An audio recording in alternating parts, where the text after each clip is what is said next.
नमस्कार, मी हेमंत देसाई. मॅक्स महाराष्ट्रामध्ये आपलं मनापासून स्वागत. बाहेर पाऊस पडतो आहे, हवा एकदम छान आहे.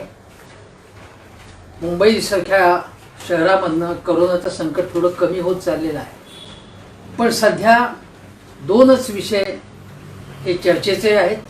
एक म्हणजे राजस्थानमध्ये काय चालले, राजस्थानचा विषय काल समाप्त झाला. आणि दुसरं सुशांत सिंग राजपूत. सुशांत सिंग राजपूतच्या प्रकरणामध्ये न्यायालयाचा जो काही सीबीआयकडे प्रकरण सोपवायचा की नाही हा निर्णय आहे तो 2 दिवसानंतर होईल. तोपर्यंत वाद चालू आहे. पण आजचा दिवस गाजवला तो पार्थ पवारने. याचं कारण असं की पार्थने जी 2 वक्तव्ये केली त्यामुळे खळबळ माजली होती. पार्थ पवार हे उपमुख्यमंत्री अजितदादा पवार यांचे चिरंजीव, राष्ट्रवादीचे नेते आहेत. ते राष्ट्रवादीचे सदस्य आहेत, कार्यकर्ते आहेत. त्यामुळे पक्षाची शिस्त जी असते ती त्यांनाही लागू होते. पक्षाची भूमिका काय असते, धोरणं काय आहेत, त्याप्रमाणे प्रत्येक नेत्यांनी किंवा सदस्यांनी कार्यकर्त्यांनी वागावं अशी अपेक्षा असते. परंतु राष्ट्रवादीचे संस्थापक शरद पवार यांचे हे नातू आहेत, त्यांना हे माहिती नसावं म्हणून मी 1-2 दिवसापूर्वीच पोस्ट टाकली होती की या पार्थाला भगवद्गीता ज्याप्रमाणे अर्जुनाला कृष्णाने सांगितली त्यामुळे या पार्थाला राजकारणातली गीता कोण समजावून सांगणार आहे. या माझ्या प्रश्नाचं उत्तर आज मिळालं. प्रेक्षको, आज शरद पवार काय म्हणाले? पत्रकारांनी त्यांना विचारलं की पार्थ पवार यांनी अशी भूमिका व्यक्त केली आहे. तर कोणती ती भूमिका होती? तर पार्थ यांनी गृहमंत्री अनिल देशमुख यांच्याकडे निवेदन देऊन त्यांना सांगितलं की सुशांत सिंग राजपूत याच्या आत्महत्येचा जो तपास आहे तो सीबीआयकडे सोपवा. त्यानंतर त्याच्या अगोदर राम मंदिर झालं त्याच्याबद्दल त्यांनी शुभेच्छा दिला, आनंद व्यक्त केला. आता आपण या दोन्ही भूमिकांबद्दल बघूया. पहिली गोष्ट म्हणजे अनिल देशमुख, म्हणजे राष्ट्रवादीचे अनिल देशमुख हे गृहमंत्री आहेत राज्याचे. गृहमंत्र्यांनी अशी भूमिका घेतली की मुंबई पोलीस सुशांत सिंग राजपूत प्रकरणाचा तपास व्यवस्थित करत आहेत. आम्ही वेगवेगळ्या अँगल्सवरती वेगवेगळ्या जे काही धागेदोरे मिळाले त्याच्यावरती आम्ही काम करतो आहोत. आणि आमची जी काही भूमिका आहे ती आता सर्वोच्च न्यायालयामध्ये जे प्रकरण गेल्यामुळे आम्ही तिथे मांडलेली आहे. पण आम्ही व्यवस्थित तपास करतो आहोत, प्रोफेशनली तपास करत आहोत असं ठामपणे अनिल देशमुख म्हणाले. इतर नेतेही असंच म्हणाले. म्हणजे राष्ट्रवादी काँग्रेसची अशी भूमिका ठामपणे आहे की हे प्रकरण आहे ते सीबीआयकडे दिलं जाता कामा नये. शिवसेनेची, काँग्रेसची तीच भूमिका आहे. गेले अनेक दिवस त्यांनी ती मांडलेली आहे. बिहार आणि मुंबई यांच्यामधलं राजकारण कसं तापलं होतं हे आपण बघितलं. या सगळ्या प्रकरणामध्ये उद्धव ठाकरे आणि आदित्य ठाकरे, विशेषतः आदित्य ठाकरे यांना गोवण्याचा कसा प्रयत्न चाललाय भारतीय जनता पक्षाचा हे आपण बघतो आहोत. कुठलाही आधार किंवा कुठलाही पुरावा नसताना अचाट वक्तव्य करणं, अफाट वक्तव्य करणं, बेलगाम आरोप करणं हे भारतीय जनता पक्षाचं सुरू आहे. हे महाविकास आघाडीचं सरकार आणि उद्धव ठाकरे मुख्यमंत्री आहेत, राष्ट्रवादीकडे गृह खातं आहे. असं असताना पूर्णपणे राष्ट्रवादी काँग्रेसच्या विसंगत अशी भूमिका ही पार्थ पवार यांनी केली. व्यक्तिगत मत कोणाचे काही असू शकते, परंतु पक्षाची भूमिका, पक्षाची शिस्त आहे ती स्वतः शरद पवार पाळतात किंवा त्यांना त्या पाळायला पाहिजे असं ते मानतात. अजितदादांनी पाळावी असं त्यांची अपेक्षा असते. पाळतात की नाही हा प्रश्न वेगळा आहे. परंतु पार्थ पवार यांनी हे सीबीआयच्या संदर्भात वक्तव्य केलं ही एक गोष्ट झाली. आणि त्यावेळी सुप्रिया सुळे यांना प्रश्न विचारला असता त्यांनी चांगल्या पद्धतीने सांगितलं की लोकशाहीमध्ये प्रत्येकाला मत व्यक्त करण्याचा अधिकार आहे वगैरे वगैरे. त्यांनी सांभाळून घेतलं. काय करणार, आपला भाचा आहे तेव्हा तो काय असं बोलत असेल तर त्याच्यावरती कुठली पक्षातली असेल व्यक्ती किंवा घरातली व्यक्ती असेल ती शक्यतो पांघरून घालण्याचा किंवा त्याच्याकडे फार दुर्लक्ष करण्याचा मार्ग स्वीकारते. त्याप्रमाणे खासदार सुप्रिया सुळे असं म्हणाले. त्याच्या अगोदर राम मंदिराच्या संदर्भात शरद पवार काय म्हणाले होते की कोरोनाचा प्रश्न हा आमच्या दृष्टीने प्राधान्याचा आहे आणि त्यामुळे काही जणांना राम मंदिर हा महत्त्वाचा प्रश्न वाटतो तेव्हा त्यांना ते करू देत असं ते म्हणाले। याचा अर्थ शरद पवारांना राम मंदिर होऊ नये असं वाटतं असं अजिबात नाही। त्यांनी आपली प्रायोरिटी स्पष्ट केली की आम्ही धर्माचं राजकारण करत नाही, आम्ही धर्मवादी राजकारण करत नाही, आम्ही मूलभूत समस्या सोडवण्याचं आमचं राजकारण आहे आणि त्याला आम्ही प्राधान्य देतो। ही शरद पवारांची अत्यंत स्वागतार्ह भूमिका होती। भारतीय जनता पक्ष त्याचा काय तो उपयोग करणार भावनिक हे आपल्याला माहिती होतं की बघा शरद पवारांना राम मंदिर नको आहे, बघा हे नेहमी राम मंदिराची विरोधी भूमिका घेतात, त्यामुळे देशभर असा गदारोळ उठवण्यात आला। हे भारतीय जनता पक्षाचं तंत्रच आहे आणि या तंत्राला कसं तोंड द्यायचं, या आरोपांना कसं तोंड द्यायचं हे शरद पवारांना पक्क माहिती आहे, जयंतराव पाटलांना माहिती आहे चांगलं। पूर्वी आर पाटील होते ते असेच होते, खमके होते ते। राष्ट्रवादीचे अनेक नेते जे असे आहेत ते असे खंबीर आहेत, खमके आहेत। कच्ची मडकी जी असतात ती मात्र याला बळी पडतात। मी जेव्हा या संबंधी फेसबुकची पोस्ट लिहिली की आता पार्थाला गीता कोण सांगणार, तेव्हा लगेच काही जणांनी सांगितलं की बघा राम मंदिराबद्दल तुमचा काय आक्षेप आहे किंवा सीबीआय कडे चौकशी सोपायला काय हरकत आहे म्हणायला। आता पार्थ पवार हे जर राजकारणात नसते, त्यांचं व्यक्तिगत मत असतं तर व्यक्तिगत मत प्रत्येकाची वेगवेगळी असतात, पण पक्षाच्या चौकटीमध्ये आपल्याला काम करायला लागतं ही साधी अपेक्षा आहे। आणि जे शरद पवारांच्या अजितदादा पवारांच्या म्हणजे सगळ्या कुटुंबात राजकारण आहे अशा व्यक्तीला की ज्यांचं वय आता 30 वर्षाचे आहेत, चांगले शिकलेले आहेत, पदवीधर आहेत, परदेशामध्ये जाऊन त्यांनी संसदीय कार्यासंबंधी सुद्धा त्यांनी काही कोर्स केलेला आहे, चांगले हुशार आहेत ते। मग अशा वेळी हे भान ठेवण्याची आवश्यकता होती त्याची, मग ते त्यांनी सातत्याने दोनदा अशी भूमिका त्यांनी का व्यक्त केली हा प्रश्न उद्भवतो। आता बघा या संबंधी शरद पवार काय म्हणाले तेव्हा प्रश्न विचारला तेव्हा की ते अननुभवी आहेत, इमॅच्युअर आहेत आणि त्यांच्या मताला मी कवडीची किंमत देत नाही। शरद पवार मलाही असं अनेकदा वाटतं की जेव्हा भारतीय जनता पक्षावरती घणाघात करायला पाहिजे आक्रमक भाषेमध्ये, मोदीजींवरती असेल, देवेंद्र फडणवीसांवर ते वार करतात, वार करत नाही असं नाही, पण ज्या आक्रमक शैलीत त्यांनी वार करायला पाहिजे संसदेमध्ये, संसदेच्या बाहेर, पण तो त्यांचा पिंड नाही, तो त्यांचा स्वभाव नाही। ते अशा जोरात तुटून पडत नाहीत, कोणावरती घायाळ करावं एखाद्या अशा पद्धतीने ते कधी करत नाही। ते मवाळपंथीय राजकारणी आहेत, ते सगळ्यांना सांभाळून घेत अशा प्रकारचं राजकारण करतात। प्रत्येकाचा स्वभाव धर्म वेगळा असतो। ज्याप्रमाणे देवेंद्र फडणवीस काळी 5 मध्ये म्हणजे एकदम उंच टिपेचा आवाज लावूनच बोलतात, तसं शरद पवार कधी बोलत नाही, शांतपणे संयतपणे पण चांगल्या पद्धतीने ते समाचार घेतात। परंतु पार्थ पवार यांच्या संबंधी मात्र त्यांनी ज्या पद्धतीने वक्तव्य केलं त्यावरून त्यांचा पार्थच्या बद्दलचा एकूण त्यांचा जो नाराजी, त्यांचा जो राग आहे तो व्यक्त झाला आणि तो त्यांनी जाहीरपणे व्यक्त केला। जाहीरपणे अशा प्रकारे प्रश्नाला उत्तर देण्याचं कारण नव्हतं, शरद पवार यांच्या स्वभावातही बसणार नाही, मग ते असं का बोलले असते। याचं एक कारण असं आहे स्पष्ट की महाविकास आघाडीच्या एकूण चौकटीला, एकूण स्थिरतेला छेद देणारं अशा प्रकारचं पार्थ पवार यांचंही वक्तव्य। त्यांचे वडील उपमुख्यमंत्री आहेत।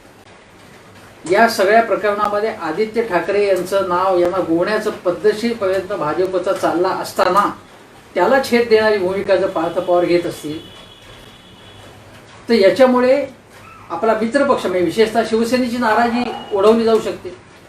तेव्हा त्यांना आश्वस्त करायचं होतं शिवसेना की ही पक्षाची भूमिका नाही, आमची भूमिका नाही, आम्ही तुमच्या मागे आहोत। जेव्हा तुम्हाला टार्गेट केलं जातंय, घेरलं जातंय, तेव्हा आम्ही तुमच्या मागे आहोत। ज्यावेळी शरद पवारांना घेरलं जात होतं, काही कारणावरून अडचणी उत्पन्न केल्या जातात, त्यांना टार्गेट केलं जातं, तेव्हा शिवसेनेने त्यांना पाठिंबा दिला। अलीकडे तर सामनाचे संपादक संजय राऊत यांनी त्यांची मॅरेथॉन मुलाखत घेतली। शरद पवारांची मुलाखत 3 भागात घेतली। उद्धव ठाकरेंची माझ्या आठवणीप्रमाणे 2 भागात त्यांनी मुलाखत घेतली। म्हणजे शरद पवारांना झुकतं माप त्यांनी दिलं।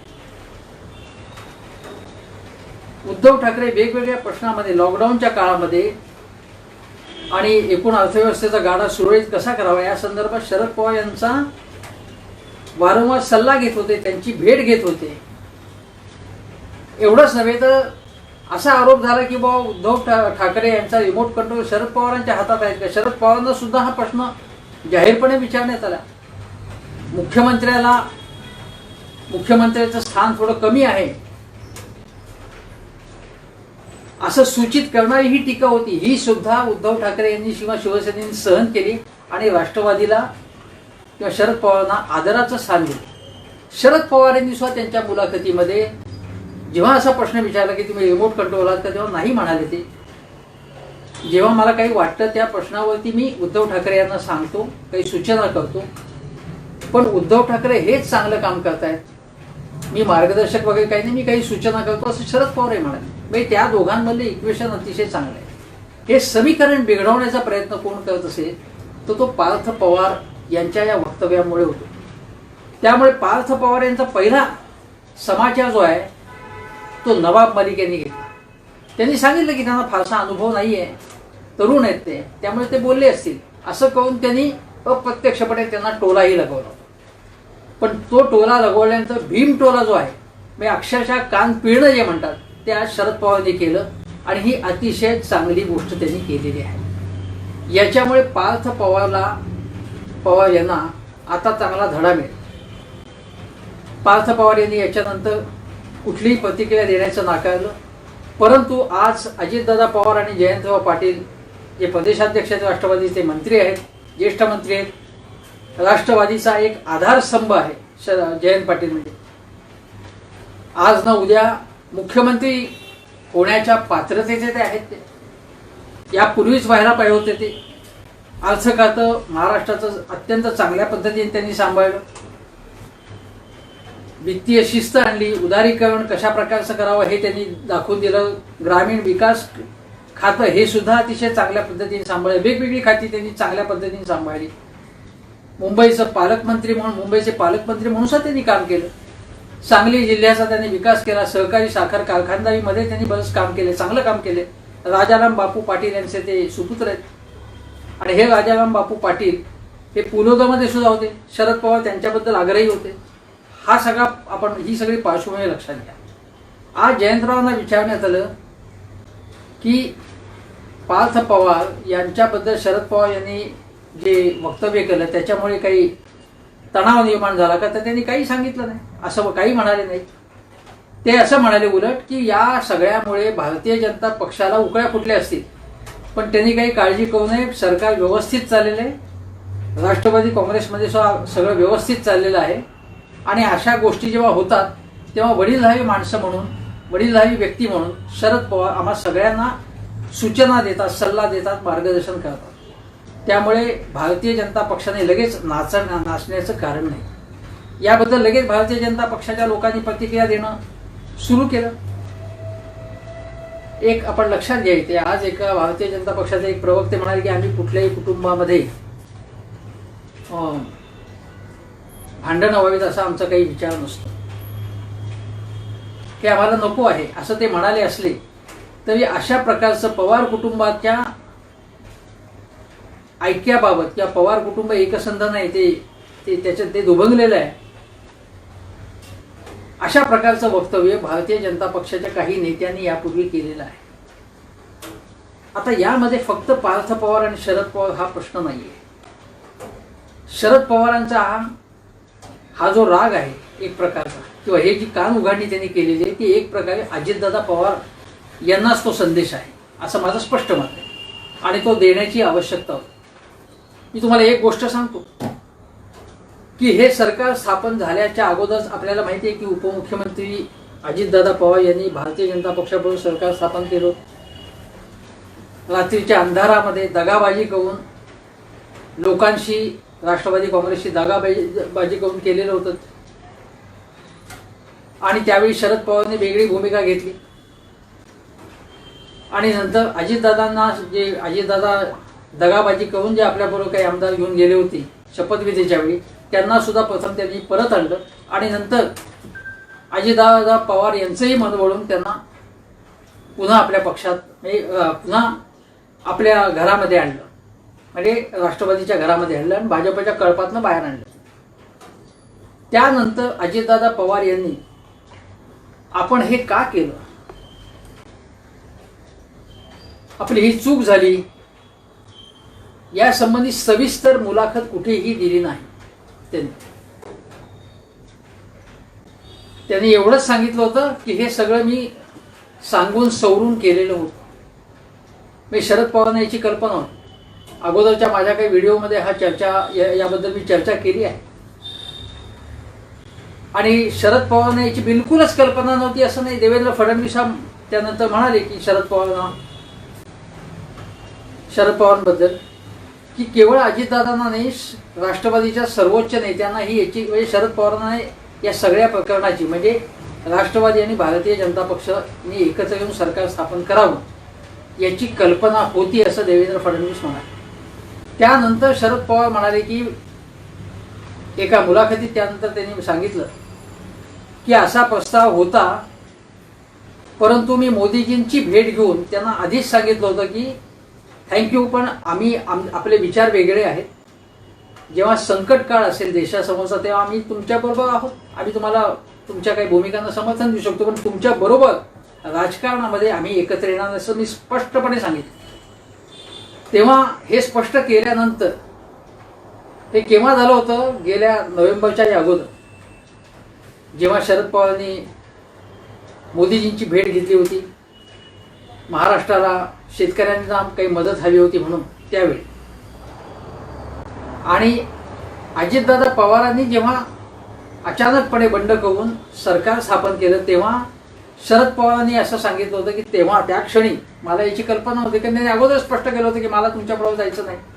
फक्त ते असं म्हणाले होते की अजितदादा म्हणत होते की फडणवीस मला भेटू इच्छितात. तेव्हा शरद पवार म्हणाले की काय बोलायचं असेल राजकारणामध्ये, कोणाला भेट घ्यायची असेल तर आपण भेट घ्यायला काही हरकत नाही, परंतु त्यानंतरच्या टप्प्यात थेट सरकार स्थापन करायचं हे अजितदादांनी काही सांगितलं नव्हतं. मग असं स्पष्ट झाले की त्यांना भाजपने अशी अट घातली होती की 1 किंवा 2 दिवसामध्ये हे सरकार ताबडतोब आपल्याला स्थापन करायला लागेल. तेव्हा एकीकडे महाविकास आघाडी स्थापन करण्याच्या संबंधी काँग्रेस, शिवसेना, राष्ट्रवादी यांची चर्चा सुरू असताना त्याच्यातनं बाहेर येऊन अचानकपणे अजितदादांनी जे सरकार स्थापन केलं भाजपवर, त्याची शरद पवारांना कल्पना नव्हती त्याची, कारण त्यांनी अगोदर स्पष्ट केलं होतं मोदीजींना की आम्ही तुमच्याबरोबर येणार नाही. त्यानंतर अजितदादा असं करतील असं मला कल्पनाच नव्हती असं शरद पवारांनी सांगितलेलं आहे. याचा अर्थ असा की अजितदादांनी स्पष्टपणे दगाबाजी केली, राष्ट्रवादीशी, मतदारांशी दगाबाजी केली. ते अजितदादा पुन्हा त्यांना राष्ट्रवादीने आपल्यामध्ये घेतलं, महाविकास आघाडी सरकारमध्ये पुन्हा उपमुख्यमंत्रीपद दिलं. आता वास्तविक अशा प्रकारचा विश्वासघात करणाऱ्याला पक्षात पुन्हा घेतल्यानंतर त्याला उपमुख्यमंत्रीपद देण्याचं कारण होतं का? काय कारण होतं? अजिबात देता कामा नये होतं. मंत्रिमंडळात सुद्धा घेण्याची गरज नव्हती असंही आपल्याला म्हणता येईल. जर हे पवार कुटुंबातील नसते तर त्यांना अशा प्रकारे दुसरीकडे जाऊन आल्यानंतर पुन्हा पद देण्यात आलं असतं का, हा प्रश्न आहे. मग तरी सुद्धा उपमुख्यमंत्रीपद आणि अर्थ खात्यासारखं महत्वाचं खातं का द्यावं लागलं? तर त्याचं कारण असं आहे की अजितदादांची म्हणून काही एक ताकद आहे. त्यांच्या मागे काही आमदार आहेत, किती आमदार आहेत माहित नाही, पण त्यांच्या मागे काही आमदार आहेत. गेल्या अनेक वर्षामध्ये त्यांनी जे काही काम केलं आहे, काम केलं नाही असं अतिशय तडफदार नेता आहे. एक घाव दोन तुकडे अशा पद्धतीने बोलणार आहे. खूप कामं करतात लोकांची, आपल्या मतदारसंघाची आणि पश्चिम महाराष्ट्रातली विशेषतः. तेव्हा अजितदादा पवारांबद्दल वैयक्तिक टीका करण्याचं कारण नाही, परंतु त्यामुळे अजितदादांना उपमुख्यमंत्रीपद द्यायला लागलं. आता पार्थ पवारांच्या बद्दल बोलण्यापूर्वी मी सांगतो की गेल्या 8 महिन्यामध्ये उपमुख्यमंत्रीपद पद मिळाल्यानंतरच्या काळामध्ये अजितदादांनी कधीही भारतीय जनता पक्षाची विरोधी कोणतंही वक्तव्य केल्याचं ठळकपणे आठवत नाही. काही इकडचं तिकडचं काही बोलले असतील, पण भारतीय जनता पक्षावरती हल्लाबोल त्यांनी केलेला नाही. आणि भारतीय जनता पक्षाने सुद्धा अजितदादांवरती हल्लाबोल केला नाही हे लक्षात घ्या. या पार्श्वभूमीवरती पार्थ पवार यांची ही जी दोन वक्तव्य ती तपासायला पाहिजे. आता मी तुम्हाला सांगतो की ज्यावेळी हे पार्थ पवार हे गेल्या वेळी काय होतं की शरद पवार हे माढा मतदारसंघामधनं हे उभे राहणार होते लोकसभा मतदारसंघात. त्यावेळी पार्थ पवार यांनी अजितदादांनी त्यांच्यासाठी मुलासाठी तिकीट मागितलं. त्यावेळी शरद पवारांनी सांगितलं की कुटुंबातील किती व्यक्तींनी निवडणुकीच्या रिंगणात उतरावायचा हा प्रश्न आहे. त्यामुळे त्यांनी अगोदर पार्थ पवारला तिकीट मिळण्याची शक्यताच लोकसभा निवडणुकीच्या वेळी ते फेटाळून लावली होती. परंतु त्यानंतर चक्र फिरली. माढ्यामधनं शरद पवारांनी माघार घेतली आणि अजितदादा पवार हट्टालाच पेटले असणार की पार्थला तिकीट मिळायला पाहिजे म्हणून, आणि ते पार्थला तिकीट मिळालं. पार्थला तिकीट मिळालं. त्यांच्या विरुद्ध शिवसेनेचे श्रीरंग बारणे उभे होते आणि लक्ष्मण जगताप हे त्यांना सहकार्य करतील की नाही, मावळ मतदारसंघामध्ये मदत करतील की नाही. कारण सेना भाजपची तेव्हा युती होती लोकसभेच्या वेळी, विधानसभेच्या वेळी ती नव्हती. पण तरी सुद्धा म्हणजे शेतकरी कामगार पक्षाचा सुद्धा राष्ट्रवादीला पाठिंबा होता. त्या मतदारसंघामध्ये त्या ठिकाणी त्या सगळ्या भागामध्ये अजितदादा पवारांचा दबदबा होता. तरी सुद्धा पार्थ पवार हे तिथे दणदणीत म्हणजे 2 लाखापेक्षा अधिक मताधिक्याने बारणे हे विजयी झाले आणि पार्थ पवारांचा दणदणीत पराभव झाला तिथे. त्यावेळी जी सभा झाली तुम्हाला सांगतो, त्यावेळी जे पहिलं भाषण पार्थ पवार यांनी केलं त्या भाषणामधलं त्यांचं एकूण दिव्य मराठी ऐकून एकूण शब्दोच्चार त्यांचे सगळेजण त्या सगळ्यांना धक्का बसला. ती जी सभा झाली होती ती प्रचाराचा शुभारंभाची सभा होती आणि अजितदादा होते, शरद पवार होते, वाल्हेकर वाडीला ती सभा झाली होती. पार्थाने केलं भाषण, ते अडखळत केलं आणि एखादा उत्तर प्रदेशमधला किंवा दुसऱ्या प्रांतातला माणूस ज्या पद्धतीने मराठी बोलतो तसे ते मराठी बोलले. घाबरले असतील, त्याबद्दल काही म्हणजे साहजिक आहे थोडं घाबरणं, पण शब्दोच्चार त्यांचे लिहून दिलेलं भाषण सुद्धा वाचताना त्यांची दाणादाण उडत होती. अक्षरशः बंबेरी उडाली होती त्यावेळी. ते असं म्हणाले त्यांच्या भाषणाचं मी पहिलं वाक्य, साहेब दादा म्हणजे शरद पवार म्हणजे आजोबा आणि वडील यांच्यासमोर माझं हे पहिलं भाषण आहे. आज पक्षाने माझ्यावर खूप मोठी जबाबदारी दिली, ती विश्वासाने पार पडणार आहे. ज्याप्रमाणे पिंपरी चिंचवड आणि बारामतीचा कायापालट झाला तसा विकास मावळात केल्याशिवाय स्वस्थ बसणार नाही वगैरे वगैरे त्यांनी सांगितलं. आणि मग ते पुढे म्हणाले, मी चुकामुका झाल्या तर सांभाळून घ्या. चुकामुका सगळ्यात भारी म्हणजे महागाई नाही, महंगाई आणि कठीण पोझिशन हा शब्द. एका घराण्यातली जे व्यक्ती जी आहे ती जर 5 मिनिटं सुद्धा धड बोलू शकत नाही नसेल, मराठी आहे म्हणजे साध्या शुद्ध नाही, साध्या आपल्या गावरान मराठीमध्ये असेल, रांगड्या मराठीमध्ये सुद्धा असेल, ती सुद्धा बोलू शकत नसतील तर ते मात्र, आणि पवारांच्या घराण्यातली व्यक्ती आहे म्हणजे एखाद्या पूर्णपणे कॉस्मोपॉलिटन एखाद्या फॅमिली, वेगवेगळे जाती धर्माचे लोक एका याच्यामध्ये आहेत, एका घरामध्ये सगळे इंग्लिशमध्ये बोलतायत किंवा हिंदीमध्ये बोलतायत असं नाही ते घर. अशा ठिकाणी सुद्धा असं जर ते बोलत असतील तर ते आश्चर्यकारक होतं. आणि दुसरी गोष्ट म्हणजे पार्थचे भाषण झाल्यानंतर हे सगळं सभा आटपली.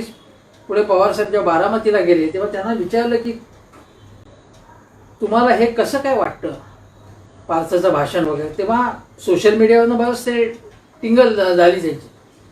तेव्हा शरद पवारांनी त्याला सांभाळून घेत म्हणाले की ठेस लागली तर माणसं शहाणी होतात असं शरद पवार म्हणाले. आता लोकसभा निवडणुकीला बघा 1 वर्ष उलटून गेलं. ठेस लागून जर शहाणी होत असतील, आता हे माझ्या मते भाषेतले शब्दोच्चारातले दोष वगैरे सोडून द्या, हा सगळा किस्सा सोडा, पण ठेस लागल्यानंतर माणसं शहाणी होतात ही शरद पवारांची अपेक्षा पार्थ पवार यांनी खरी ठरवली का? तर बिलकुल. आता दुसरी गोष्ट सांगतो तुम्हाला हे अजितदादा पवारांबद्दल की जेव्हा बारामतीमध्ये सभा झाली एक, तेव्हा चंद्रकांत दादा पाटील काय म्हणाले की विधानसभेमध्ये अजितदादा पवारांचा पराभव करणं कठीण आहे, 2024 साली पराभव करता येईल, कारण अजितदादांचं या मतदारसंघामध्ये काम आहे. अजितदादांबद्दल ते चांगलं बोलले हे लक्षात घ्या. परंतु दुसऱ्या एका भाषणामध्ये चंद्रकांत दादा काय म्हणाले की अनेकांना वाटतं की या जन्मातली जी पापं आहेत ना ती पुढच्या जन्मामध्ये फेडायला, पण दादा म्हणाले, चंद्रकांत दादा, की या जन्मातली पापं याच जन्मात फेडायला लागतात. हे मी तुम्हाला सांगतो, फेडायला लागते.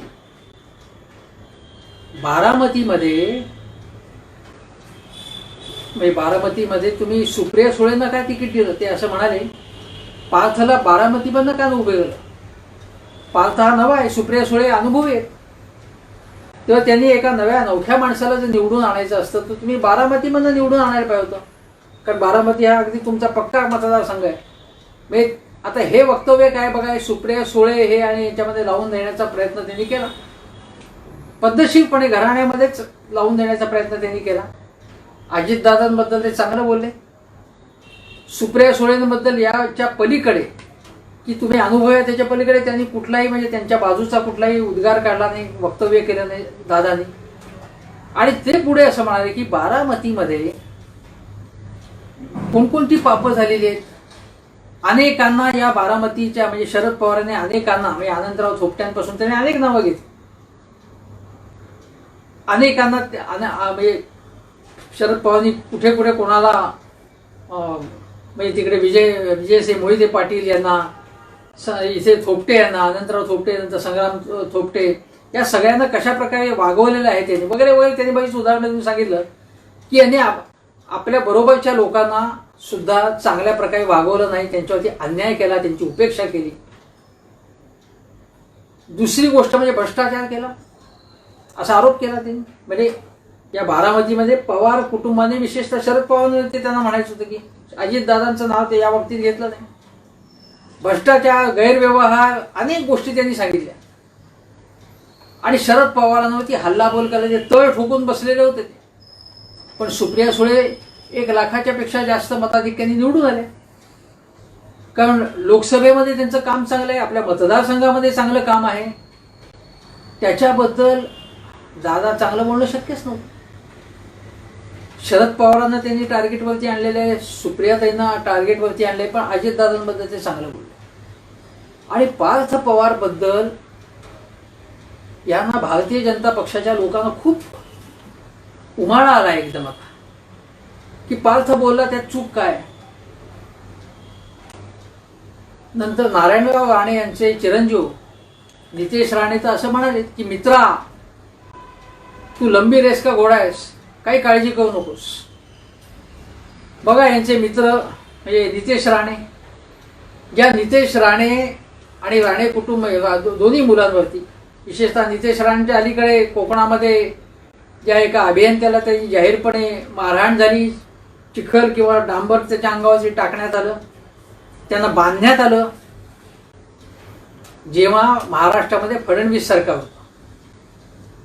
ज्या फडणवीसांनी नारायण राणे यांच्यावरती विधानसभेमध्ये, ते जेव्हा काँग्रेसमध्ये होते तेव्हा त्यांच्यावरती गंभीर आरोप केले होते की तुमचं सगळं लेखाजोखा माझ्याकडे काढू का, म्हणून त्यांनी काढला. काही कोकणामध्ये जी काही माणसं बेपत्ता झाली किंवा तिकडचे काही खूनबाजीचं राजकारण झालं त्याचाही त्यांनी उल्लेख केला विधानसभेमध्ये देवेंद्र फडणवीसांनी. आता हे सगळे मुलांसह हे सगळे भाजपमध्ये गेलेत आता, आणि त्यांच्या डाव्या उजव्या बाजूला भारतीय जनता पक्षाचे प्रवक्ते असतात आणि ते भाजपच्या कार्यालयामधून नारायण राणे हे सुशांत सिंग राजपूत प्रकरणावरनं ठाकरे कुटुंबावरती आरोप करतात. म्हणजे ज्यांच्यावरती अनेक आरोप झाले ते आता दुसऱ्यांना वरती आरोप करतात. ही एक गमतीची गोष्ट आहे, हा विषय आता नाही आहे. पण या नितेश राणे यांनी यांच्याबद्दल अतिशय चांगले उद्गार काढलेत. लंबी रेस का घोडा असं म्हटलं. आणि या सगळ्या याच्यामधनं आपण हे लक्षात घेतलं पाहिजे की हे भाबडेपणाने बघून चालणार नाही. यामागे पार्थ पवार याच्या या सगळ्या भूमिकेमध्ये अजितदादा पवार आहेत का? आणि या पुढे जाऊन आपण असं बघितलं पाहिजे की काही वर्षांनी 2, 4, 5 वर्षांनी शरद पवार येतात 80च्या घरात आहे. उद्या ते केव्हा ना केव्हा ते राजकारणातून निवृत्त होतील, विश्रांती घेतील, मार्गदर्शकाच्या भूमिकेत केवळ असतील. त्यावेळी राष्ट्रवादी काँग्रेसमधलं समीकरण काय असेल? एकीकडे शरद पवार, रोहित पवार जे आहेत ते आमदार आहेत, त्यांच्या मागे उभे असतात. ते अनेकदा रोहित पवार शरद पवारांबरोबर असतात. रोहित पवारांचं जाहीर कौतुक सुद्धा त्यांनी केलं होतं. आणि रोहित पवार ज्या भूमिका मांडतात त्या राष्ट्रवादीशी सुसंगत असतात. अतिशय संयतपणे, नेमस्तपणे ते बोलतात, चांगल्या पद्धतीने बोलतात. त्यांचं वक्तृत्व चांगलं आहे, पण वक्तृत्व असण्यापेक्षा त्यांना एकूण जी मॅच्युरिटी आहे त्यांना ते सुद्धा तरुण आहेत, त्यांना चांगली मॅच्युरिटी आहे. आणि माझं म्हणणं असं आहे की पार्थ पवार हे या ठेस लागण्यामधनं कधीतरी शिकतील, मी असं म्हणत नाही, त्यांनाही मी शुभेच्छा देतो. परंतु त्यांनी ज्या पक्षामध्ये आपण आहोत त्या पक्षाच्या एकूण चौकटीचा विचार केला पाहिजे. पक्ष शिस्त म्हणून काय आहे ते बघायला पाहिजे. त्याच्या बाहेर जाऊन जर जायचं असेल, म्हणजे तुम्हाला जर ज्योतिरादित्य शिंदे व्हायचं असेल, तुम्हाला सचिन पायलट यांनी साहस केलं आणि ते दुस्साहस ठरलं. तुम्हाला तसं करायचंय का? तसं करायचं नसेल तर मी तुम्हाला सांगतो की नितेश राणे यांनी ज्या पद्धतीने मध्यंतरी मी मगाशी ज्या घटनेचा उल्लेख केला, त्यानंतर त्यांच्या वडिलांनी नारायण राणे यांनी सुद्धा जाहीरपणे सांगितलं होतं की हे बरोबर नाही जे केलं ते. ती हिंसक घटना होती. आणि या हिंसक घटनेबद्दल किंवा नारायण राणेंनी मुलांना तेवढं जाहीरपणे सांगितलं, ही चांगली गोष्ट केली त्यांनी. पण वडीलधारी माणसं काही वेळाच जो मौलिक सल्ला देतात, कारण राजकारणामध्ये अनुभव ही गोष्ट खूप महत्त्वाची असते. आपण राजस्थानमध्ये बघितलं, सचिन पायलट यांच्यापेक्षा अशोक गेहलोत हे वरचढ ठरले शेवटी. प्रत्येक वेळी असं होईल असं म्हणत नाही मी, पण अनुभवाला सुद्धा काही किंमत असते. राष्ट्रवादी काँग्रेसच्या भूमिका अनेकदा निसरडी असतात. स्वतः शरद पवार सुद्धा अनेकदा संदिग्ध पद्धतीने बोलतात, त्यामुळे लोक अनेक पद्धतीचे अर्थ काढतात. परंतु पार्थ पवार यांनी याच्यापासून शिकलं पाहिजे असं माझं मत आहे. ते जर चांगल्या पद्धतीने त्यांनी राजकारण केलं, कारण ते जेव्हा निवडणुकीला उभे होते तेव्हा त्यांना त्या मतदारसंघाचा भूगोल, मतदारसंघाचे प्रश्नही काही माहीत नव्हते, अशी टीका झाली. भाषण, शब्दोच्चार हे सगळं दुय्यम आहे. प्रत्यक्ष काम केले का तुम्ही? मतदारसंघाचे प्रश्न तुम्हाला माहिती आहेत का? हे लोक बघत असतात. आणि जर तुम्ही पराभवानंतर सुद्धा जर काम चांगल्या पद्धतीने केलं तर लोक तुमच्या बाकीच्या बोलण्यावर इकडे वगैरे सगळं दुर्लक्ष करतील. अनेक जणांना चांगलं बोलता येत नाही, पण ते काम चांगलं करतात, संघटना बांधणीचं काम करतात. उद्धव ठाकरे हे कुठे चांगले वक्ते, पण ते यशस्वी ठरले. राज ठाकरे यांच्याकडे वक्तृत्व आहे, पण संघटना बांधणीकडे दुर्लक्ष झाल्यामुळे मनसेला फटका बसला. त्यामुळे पार्थ पवार यांनी आता जी ठेस लागली आहे ना, त्याच्यापासून शहाणं व्हायला पाहिजे. आणि त्यांच्या मागे उभे असलेले अजितदादा पवार यांनी आता स्पष्टपणे राष्ट्रवादी काँग्रेसची भूमिका आपल्याला मनापासून मान्य आहे असा व्यवहार सुद्धा केला पाहिजे. कारण उद्या जर शरद पवार हे राष्ट्रवादी काँग्रेसमध्ये पूर्वी एवढे सक्रिय राहिले नाहीत, तर हा पक्ष, राष्ट्रवादी काँग्रेस पक्ष, हा भाजपच्या दावणीला बांधायचा आहे का असा विचार जर कोणी केला तर तो धक्कादायक ठरेल. ती मतदारांशी प्रतारणा ठरेल. कारण राष्ट्रवादी काँग्रेसने स्पष्टपणे सांगितले की धर्मवादी राजकारण आम्हाला मान्य नाही आहे. 5-6 वर्षापूर्वी जेव्हा देवेंद्र फडणवीसांना पाठिंबा दिला तेव्हा शिवसेना आणि भाजप हे वेगवेगळे, ज्यांच्यामध्ये अंतर राहावं, यांच्यात भांडणं लागावं, हे एकमेकापासून दूर व्हावे यासाठी मी हे केलं असं शरद पवार म्हणाले. ठीक आहे. आता उद्धव ठाकरे यांनी सुद्धा म्हटले की धर्म आणि राजकारण यांची गल्लत करणं मला मान्य नाही आहे असं ते स्पष्टपणे म्हणाले. याचा अर्थ आम्हाला धर्म मान्य नाही असं नाही, राजकारणात धर्म आणू नका असं त्यांचं म्हणणं आहे. आणि ही जर भूमिका असेल शिवसेनेची बदलण्याचे स्वागत आहे. राष्ट्रवादी काँग्रेसनी सुद्धा ही भूमिका पहिल्यापासूनच घेतली, कारण राष्ट्रवादी काँग्रेस हा सेक्युलरवादी पक्ष आहे. तेव्हा अजितदादा पवार आणि पार्थ पवार यांनी लक्षात घेतलं पाहिजे की आपल्या पक्षाची काय भूमिका आहे, सेक्युलर भूमिका आहे. ती भूमिका म्हणजे कुठल्याही पक्षामध्ये तुम्हाला जर भारतीय जनता पक्षाची विचारसरणी ते सगळं मान्य असेल तर त्या पक्षात जा तुम्ही कुठल्याही पक्षात जा. पण ज्या पक्षामध्ये आपण आहोत त्या पक्षाशी त्याच्या विचारसरणीशी प्रामाणिक राहायला पाहिजे.